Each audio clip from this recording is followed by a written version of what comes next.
सभी को नर्मदे हर। जय श्री कृष्णा। मैं इंदौर से विनीता शर्मा आज आपके सामने कुछ थोड़े से योगाभ्यास लेकर आई हूँ, जो कि हम महिलाओं के लिए या फिर हम सभी के लिए, पुरुषों के लिए भी, सभी के लिए जो उपयुक्त रहते हैं। तो क्या होता है कि जैसे हम जब सुबह उठते हैं तो रात भर के सोए हुए रहते हैं, थोड़ा अलसाया हुआ शरीर रहता है, नस नाड़ियाँ जाम हो जाती है। तो उठते से ही हमें अचानक से एकदम योगाभ्यास शुरू नहीं करना चाहिए। उसके लिए पहले हमें हमारी बॉडी को थोड़ा सा वार्म करना जरूरी होता है। उसमें हम सूक्ष्म व्यायाम भी कर सकते हैं, वार्म अप भी कर सकते हैं। थोड़े बहुत सूक्ष्म व्यायाम मैं आपको बताती हूँ किस तरह से करना है। इस तरह से पैरों को आप लंबे कर लीजिए, हाथों को यहाँ पर कमर के आसपास टिका लीजिए। उंगलियों को सबसे पहले उंगलियों को धीरे धीरे आगे पीछे कीजिए, फिर पंजों को। ये क्रियाएं आपको करना है 10-10 बार। इस तरह से पंजों को घुमाया, पहले क्लॉकवाइज, फिर एंटी क्लॉकवाइज, फिर ऐसे। फिर जो घुटनों की कटोरियां हैं इन्हें इस तरह से हिलाना है। पैरों में दूरी बढ़ाई, पैरों को इस तरह से नीचे किया, पैरों को पटका। फिर अब ये तो हमारे पैरों की क्रियाएं हो गई। अब हाथ भी हमारे जब सुस्त हैं, हाथों को भी थोड़ा सा वार्म करना है हमें।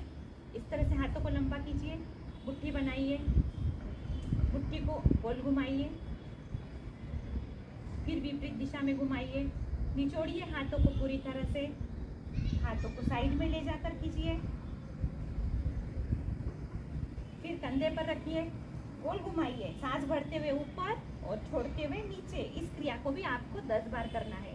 फिर इसको एंटी क्लॉकवाइज, हाथों को ऊपर और नीचे।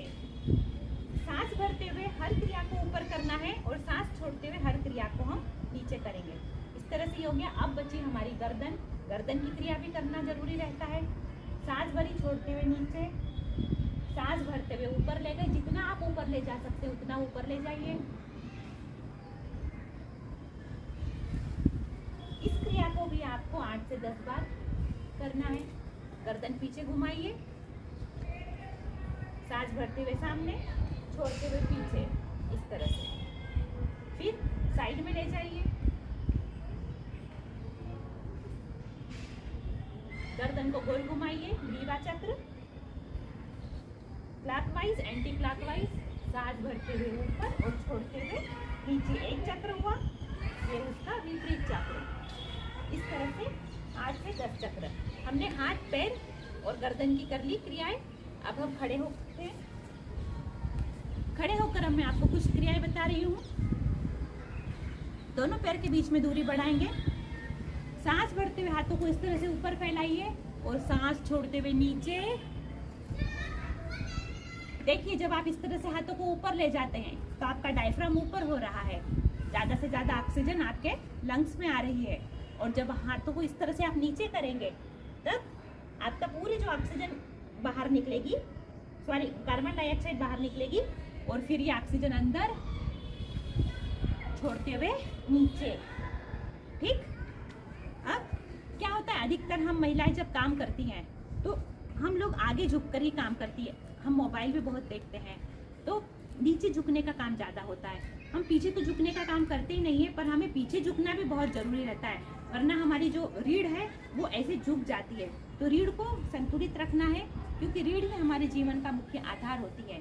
हाथों को इस तरह से रखिए पीछे हिप्स पर, सांस भरिए और सांस छोड़ते हुए जाइए पीछे, फिर पीछे झुक कर आप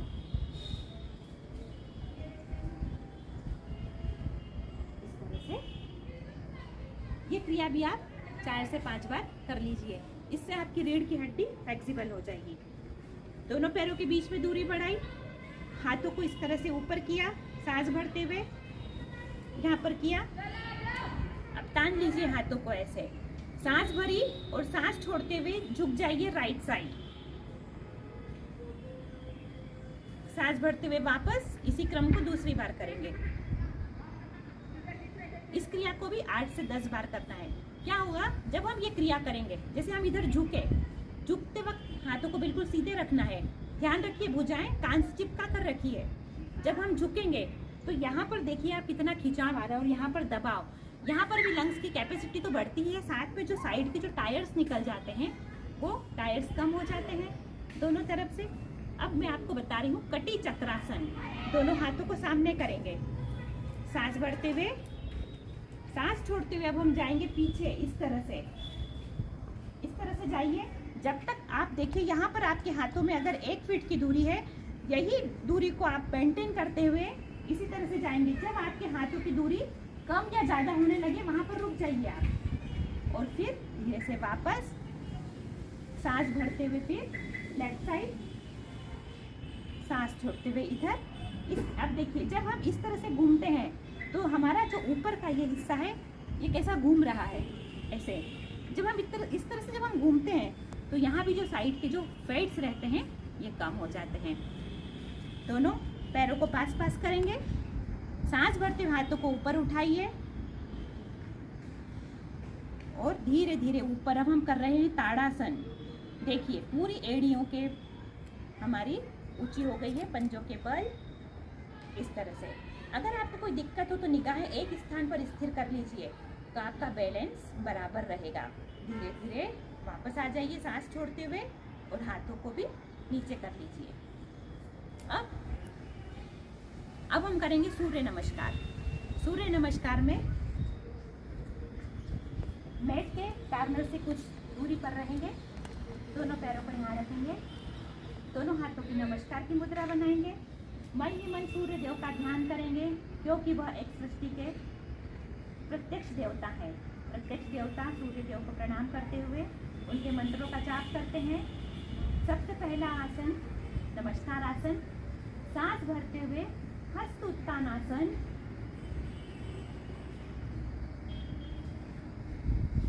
धीरे से वापस आएंगे, सांस छोड़ते हुए द्विपाद हस्तासन। बिल्कुल धीरे धीरे जाइएगा।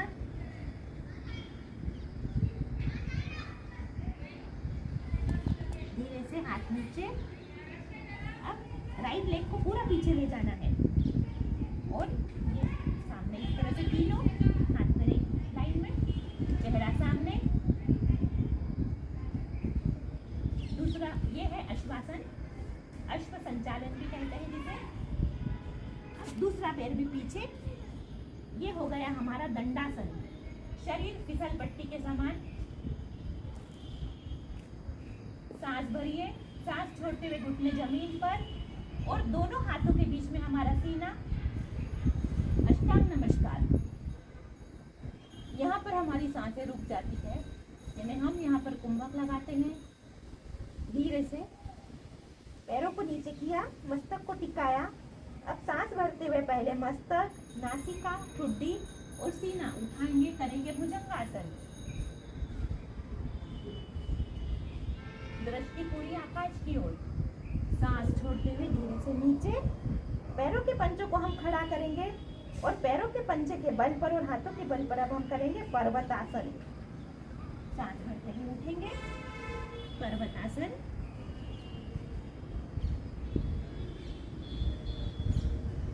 छोड़ते हुए फिर जिस पैर को हम पीछे ले गए थे उसी को अब हम आगे लाएंगे।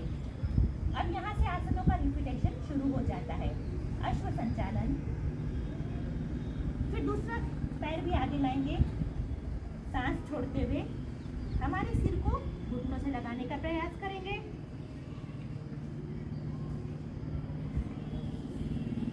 सांस भरते हुए धीरे धीरे हाथों को ऊपर ले जाइए और सांस छोड़ते हुए झुक जाइए पूरे पीछे जितनी आपकी क्षमता हो। सांस भरते हुए धीरे धीरे वापस आएंगे, नमस्कार की मुद्रा। इस तरह से ये अभी मैंने एक आधा चक्र किया है। अभी आधा चक्र हुआ ये। आप 2 चक्र कर सकते हैं, 8 चक्र कर सकते हैं, 4 कर सकते हैं, जितनी आपकी क्षमता हो उतने करें। पर श्वास प्रश्वास का ध्यान रखिए और जितनी आपकी क्षमता हो उस हिसाब से करना है। क्या होता है कई बार जब हम किसी का ऑपरेशन हुआ रहता है तो उसे आगे नहीं झुकना है, किसी को सर्वाइकल की तकलीफ है तो उसे एकदम आगे ना झुकना है, एकदम पीछे नहीं झुकना है, एकदम तिरछा नहीं देखना है। इन सब चीज़ों का ध्यान रखना है। अगर अगर चक्कर आते हैं, बीपी लो है, तब भी हम जब पीछे जाते हैं तब इस बात का ध्यान रखना है, वरना गिरने की संभावनाएं रहती है। अब एक आसन जो महत्वपूर्ण रहता है महिलाओं के लिए वो मैं बताती हूँ, मार्जरी आसन जिसको कहते हैं। दोनों पैरों को वज्रासन होता है, इस तरह से बैठ जाइए वज्रासन में। वज्रासन को खोलेंगे, हाथ का जो नाप है इसे यहाँ रखेंगे और एक हाथ यहाँ रखेंगे, दूसरा हाथ इधर रखा, एक हाथ इधर रखा, पैरों को भी इतना ही खोल लिया हमने और ये हो गई मार्जरी मतलब बिल्ली। अब सांस भरते हुए धीरे से ऊपर और सांस छोड़ते हुए नीचे। नीचे जाएंगे तो हमारी ठुड्डी कंठकूप से लगेगी। महिलाओं के लिए विशेष लाभदायक आसन है ये। ऊपर नीचे, सांस भरते हुए ऊपर, छोड़ते हुए नीचे। धीरे से वज्रासन में बैठ जाएंगे। वज्रासन एकमात्र ऐसा आसन होता है जिसे हम भोजन के पश्चात करते हैं। आप खाना खाने, जैसे ही आप खाना खाकर उठे इस आसन में बैठ जाइए, हाथों को इस तरह से रखिए, दोनों घुटनों को मिलाकर रखिए और इस तरह से आप बैठ सकते हैं। इससे आपका पाचन बहुत सुचारू ढंग से हो जाएगा। ठीक, अब जैसे पेट की चर्बी बढ़ जाती है, मोटापा बढ़ जाता है हमारा, तो हमें बड़ी समस्या रहती है कि क्या किया जाए अब इसके लिए। तो दोनों पैरों के बीच में इस तरह से आप दूरी बढ़ा लीजिए, हाथों को सामने लाइए और सांस जिस तरह से चक्की चलाई जाती थी पहले, हम उस तरह से करेंगे इस आसन को। सांस भरिए, सांस छोड़ते हुए धीरे से नीचे से आइए।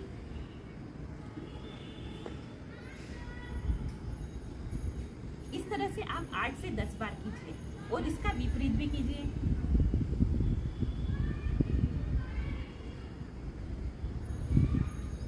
ऐसे अगर करने में आफत हो तो दोनों पैरों को इस तरह से फैला लीजिए, जहां तक आपके हाथ जाते हैं वहां तक हाथों को ले जाकर आप ये भी कर सकते हैं।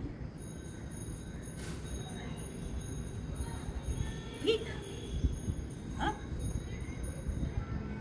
एक आसन बताती हूँ, 1-2 आसन जो हम लेट कर करते हैं और महिलाओं के लिए विशेष रूप से लाभदायक आसन होते हैं। पैरों को फैला लीजिए,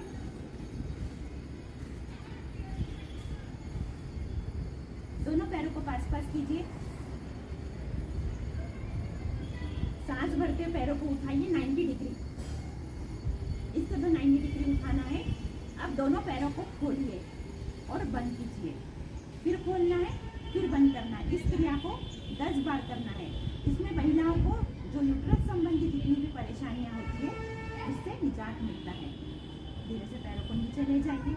पेट का मोटापा, पैरों का मोटापा, कूल्हे का मोटापा जिसे बढ़ जाता है तब, या फिर गठिया या इस तरह की अगर कोई बीमारियां जिसमें कि गैस आपके शरीर में ज़्यादा हो रही हो, तो सांस भरते हुए पैरों को ऊपर उठाइए, सांस छोड़ते हुए घुटनों को स्वतः अपनी छाती तक आने दें, पकड़ लीजिए। ध्यान रखिए, अगर आपको स्पेंडोलाइटिस, स्लिप डिस्क जैसी अगर कोई परेशानी है तो गर्दन ऊपर नहीं उठाना है, नहीं तो गर्दन भी ऊपर उठा लीजिए। पवन मुक्तासन, इस तरह धीरे से नीचे। इस आसन को भी आप 8 से 10 बार नियमित रूप से कीजिए। अब पीठ के बना जाइए। अभी हमने हमारे शरीर को उधर मोड़ा था, अब इधर भी मोड़ना जरूरी हो जाता है। तब पैरों को इस तरह से फैला दीजिए, पैरों को ऊपर करेंगे, पकड़ लीजिए, धनुरासन। सांस भरते हुए धीरे से ऊपर, धीरे से वापस। इस आसन को भी आप अपनी सुविधा अनुसार जितनी देर चाहे उतनी देर आप कर सकते हैं। तो अभी मैंने आज आपको जो भी ये थोड़े बहुत वीडियो में जो आसन बताए हैं आप इन पर कीजिए। अगर कुछ हो तो आप खुद से संपर्क भी कर सकते हैं और किसी अगर योग प्रशिक्षक अगर आपको मिले तो उसकी देखरेख में करेंगे तो ज़्यादा बेहतर होगा। ठीक है, तो फिर नर्मदे हर मिलते हैं अगली बार और